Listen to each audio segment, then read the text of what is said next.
¿Cuál es su lectura acerca del establecimiento de la educación superior como un derecho fundamental, de rango fundamental? ¿Qué implica eso y qué implica eso para nuestra región? Bueno, entonces voy a comenzar desde el ámbito nacional hacia el local y luego vamos haciéndolo de la forma inversa. Comenzamos con nuestra rectora. ¿Dije nacional o dije municipal? Dije nacional, entonces vamos desde nacional. Nuestra delegada del Ministerio de Educación, para que marque la pauta aquí en este diálogo. Gracias. Muy buenos días a todos los asistentes. Muchísimas gracias por la invitación. Muchísimas gracias a la señora rectora, a todos los asistentes que nos han invitado a este evento. Mi nombre es Daria Estepa, delegada del Ministerio, para acompañarnos en este foro, y desde el Gobierno Nacional efectivamente se está trabajando por la normatividad y por la política pública para que el derecho a la educación superior sea establecido y reglamentado como un derecho fundamental. El Gobierno Nacional, a partir de toda su política, ha tramitado ante el Gobierno, ante el Congreso, la Ley 30, la modificación de la Ley 30, y también una ley estatutaria para el derecho a la educación sea un derecho fundamental. Todo esto se ha hecho en construcción con la comunidad educativa, con todas las poblaciones y con todos aquellos que han participado a nivel nacional. Se ha hecho un despliegue regional y territorial a todo el país, con la participación plena, y con lo que se quiere es que todo lo que está constatado allí sea construido con los intereses de los más interesados, que es toda la población en este caso. Y también el Gobierno Nacional está lanzando en este momento Universidad en tu Territorio, que da precisamente ejecución a que esto se haga una realidad. Desde el ámbito territorial, desde cada uno de los municipios a los que llegamos, a los que visitamos y en los que conocemos sus realidades y las brechas que hay entre la ruralidad y la ciudad. Esto es un resumen, pero pues queremos que sepan que estamos presentes, estamos en esa vía de construcción de las leyes y de la ejecución también de los programas desde el Ministerio de Educación. Gracias. Muchas gracias, doctora. De todas maneras, vamos ahorita a precisar en algunos elementos. Estamos entonces hablando de la educación superior como un derecho fundamental. En el ámbito nacional, entonces procedemos con la senadora Sandra Ramírez, que nos comparte sus reflexiones frente a la consideración de la educación superior como un derecho fundamental y qué repercusiones puede tener eso en territorios como el oriente de Cundinamarca en el presente.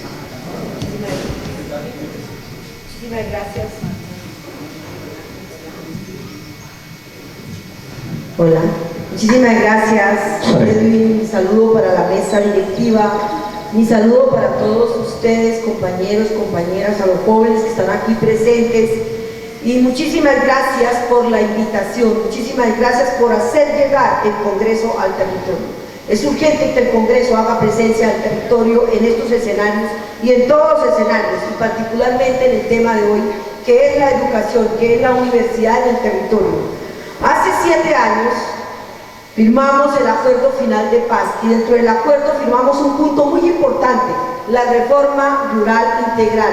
Dentro de la reforma, dentro de ese gran punto, hay un subpunto que se llama crear la política pública de educación rural. Es una tarea que nos dimos en el Congreso de la República, pero para comentarles a ustedes que tenemos grandes obstáculos ahí, por los partidos tradicionales que están presentes en el Congreso de la República, ¿Qué significa crear la política pública de educación rural? Primero, compañeras y compañeros, quitarle, arrancarle los jóvenes a la guerra, dar esa oportunidad que muchos de nosotros no tuvimos. Por eso, hoy soy una aliada, Edwin, en la creación de las universidades en el territorio. Pueden contar, así como está aquí el representante Edward, que sé que les va a apoyar, pero pueden contar con 10 votos seguros en el Congreso de la República para la creación, para la generación de estas universidades en territorio, así como saludo que ustedes hoy estén pensando en la provincia del oriente de Cundinamarca y tener aquí su universidad. Hay que sacar las universidades de Bogotá, hay que sacarlas del centro de Bogotá, hay que traerlas aquí porque es aquí donde las necesitamos la permanencia de los jóvenes en el territorio. Pero ¿cómo es la permanencia? Con un proyecto de vida, con una educación que nos promueva a nosotros la investigación, que nos fortalezca en la investigación, que tenga cobertura, que garantice la permanencia de los jóvenes ahí, con una educación que no solamente conste de eso, sino que también mire, faciliten becas para que los jóvenes del campo puedan ir a otros países, a otras universidades, todo pagado por el Estado, a terminar su especialización. Claro que abogamos y quieren, vuelvo y repito, soy la aliada Edwin, William, doctoras que está aquí presente el Ministerio de Educación, doctora, señora rectora, Edwin, claro, todos ustedes, compañeros y compañeras, vuelvo y lo repito, cuenten con nosotros para este tema importantísimo, porque esto nos va a permitir cerrar brechas. Esto nos va a permitir desarrollar nuestro país. Esto nos va a permitir convertir a nuestro país en eso que dice el presidente Petro, en la potencia mundial de la vida, porque tenemos los recursos, tenemos la tierra, tenemos los medios, pero no podemos continuar aquí, que el joven hace primero, segundo, tercero de primaria y hasta ahí, o quinto de primaria, y hasta ahí llega su educación, o termina su secundaria y hasta ahí llega su proceso educativo. Tenemos que continuarlo hasta el final de nuestros días. Incluso, y perdóname que le quite unos minutos más, incluso en esta política pública está crear un programa especial de analfabetismo. ¿Por qué? El campo colombiano es lo más abandonado que nosotros tenemos, y de todo a todo. En vías, por aquí estaba hablando con el secretario y presidente de Junta de Acción Comunal, en vías, en desarrollo, en educación, en salud. Miren las grandes tareas que tenemos. Por eso saludo que hoy estemos en este tercer foro presentes y con una iniciativa muy importante, donde vamos a trabajar mancomunadamente y donde vamos a trabajar articuladamente por lograr la universidad. En un punto donde, compañeros, ustedes van a decir, compañeros, ustedes son los que van a decir, aquí, porque aquí no llegan todos los jóvenes, en un punto equidistante, donde lleguen los jóvenes de los diferentes municipios a culminar sus estudios universitarios. Muchas gracias. Muchas gracias, señora. Pero se ahorró temas que le voy a volver a preguntar ahorita, entonces me permitirá.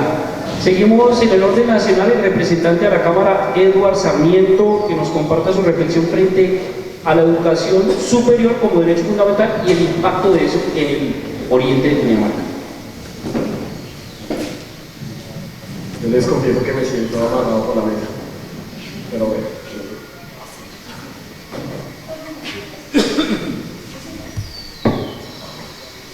Como mejor así, muy buenos días a todas y todos. Qué pena conocer, les voy a dar la espalda, para que podamos ver a quienes estamos dirigiéndonos, que desde la mesa no es tan fácil, ¿cierto? Bueno, buenos días de nuevo. Muchas gracias por la invitación. Primero, reconocer la importancia de este tipo de espacios y quiero hacer una primera reflexión alrededor del derecho a la educación como derecho y a la educación, ¿cierto? A la educación superior como derecho fundamental. Pero, sobre todo por esto, quiero partir de una frase de Paulo Freire, padre de la educación popular, que dice que todo acto educativo es un acto político. Y es que el profesor Edwin, cuando iniciaba la presentación, decía que esto era un evento de impacto político en la región, y tiene toda la razón. Esto es una discusión que es profundamente política y que por tanto va a terminar teniendo impactos profundamente humanos, sociales, económicos, culturales. Eso quiero que lo tengamos claro, sobre todo quienes están todavía estudiando. Y es que la educación es también una forma de ejercer la política, de ejercer un derecho. Estamos educándonos para obedecer lo que nos digan, o estamos educándonos para reflexionar, para pensarnos en territorio, para construir territorios distintos a los que vivimos, para transformar esas realidades que no nos gustan, incluida, por ejemplo, la falta de educación superior en la provincia. Esta discusión que nos estamos dando es muy política. Es muy política. Y ahorita incluso vamos a hablar de cómo la política está relacionada también con lo económico y la financiación, la oferta y demás. Pero en esto del derecho y de hacer la política, hace unos años, ustedes recordarán la historia, la voy a presentar de la manera más romántica posible, y es una cantidad de muchachos que crearon un movimiento que se llamó la Séptima Papeleta, ¿cierto? Que logró que cambiaran la Constitución en Colombia. A ustedes les han enseñado eso en la Constitución política, ¿cierto? Supongo que les han enseñado que es la Constitución política. Entonces, con todo esto que son enredadas las leyes y lo enredadas que puedan ser, por lo menos podemos entender que la Constitución política es como la mamá de todas las leyes, ¿cierto? Y en esa mamá de todas las leyes se reconocieron muchos derechos, nos faltan algunos, se reconocieron muchos. Dentro de esos, la educación, ¿cierto? Pero resulta que en la educación, cuando se habló de la educación, en aquel entonces hablábamos mucho del derecho individual, del derecho de cada persona, y de alguna manera pues a tener unos conocimientos básicos. Los conocimientos básicos se supone que nos los da la educación básica, es decir, lo que llamaríamos la primaria y la secundaria, y hasta la media vocacional, es decir, hasta 10º y 11. Pero hoy estamos hablando de otras cosas, y es que la educación también es un derecho colectivo. Y tenemos a todos los derechos sociales pensándolos hoy como derechos colectivos, es decir, de la comunidad de Fomeque, de la comunidad lorenciana, de la comunidad de Oriente. Es un derecho de la comunidad. Y es importante entenderlo así, porque imagínense que en aquel entonces decíamos que cada derecho que estuviera en la Constitución iba a tener una ley estatutaria que la iba a reglamentar. ¿Eso fue cuándo fue? ¿De cuándo es la Constitución? Del 91. Desde el 91 hasta hoy, aún no tenemos ley estatutaria de la educación. Es decir, no tenemos la ley que nos reglamenta qué significa eso del derecho a la educación en Colombia. Como ley no la hemos construido. Ese acuerdo social entre la gente, que es un acuerdo político, pero también es un acuerdo social, no existe. Y lo estamos, como lo decía nuestra delegada del Ministerio de Educación, lo estamos terminando de construir.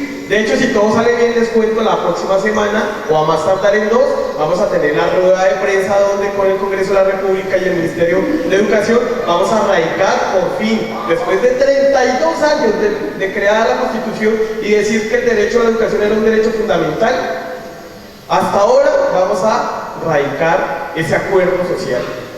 Claro que no alcanza a ir hasta todas las veredas y hasta todos los municipios, hasta todas las regiones, pero se recogió participación de los rectores de las universidades públicas, de las privadas, de las instituciones técnicas, ya casi voy a terminar, de las instituciones técnicas, de rectores de colegios, movimientos estudiantiles, es decir, ese acuerdo por fin lo vamos a tener. ¿Y cuál es una de esas cosas importantísimas que dice ese acuerdo? Uno, que la educación es diversa porque las comunidades y las personas son diversas. Es decir, no es como hoy, que todo tiene que ser igualito y todo tiene un plan igualito y todo tiene que ser exacto, porque no es lo mismo vivir en Fomeque que vivir en el campesinado de Chocó, vivir en una gran ciudad como Bogotá o Medellín. Pero también dice que es un derecho colectivo, es uno de los principios, es un derecho de las comunidades. Y ustedes acá, a la entrada de su colegio, hablan de reconocer el campesinado que lucha, ¿cierto? Y dentro de las frases tienen desarrollo comunitario.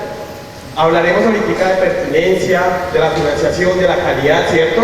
Pero es importantísimo que entendamos hoy que ese nuevo contrato social, ese nuevo acuerdo social que va a hacer esa ley estatutaria, va a reconocer también que el derecho a la educación es un derecho para toda la vida. No se acaba cuando a mí me dan mis conocimientos básicos. Es decir, no se acaba en 10º y 11. El derecho a la educación es para toda la vida. Lo va a decir la ley estatutaria como uno de sus principios.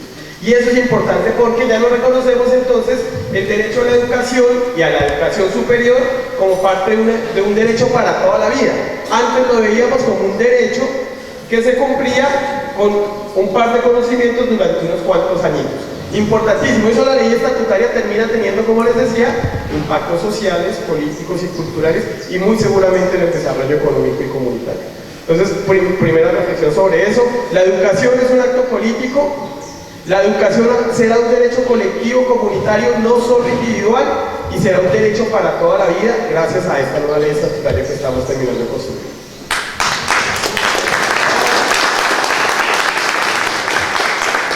Muchas gracias, representante Eduardo Sarmiento. Obviamente es necesario que profundicen, que amplíen, pero pues también considerando el tiempo del escenario y teniendo en cuenta que vienen otras preguntas. Son preguntas más puntuales. Entonces ahí les pido a los demás, obviamente respetando la igualdad, para que hagan uso de la palabra de manera pues un poquito más estricta. Vamos a ponerle 2 minutos. 2 minutos. Después de esta intervención para garantizar la igualdad, estamos hablando de derechos, compañeros. Entonces vamos con el profesor Willy Carmona, que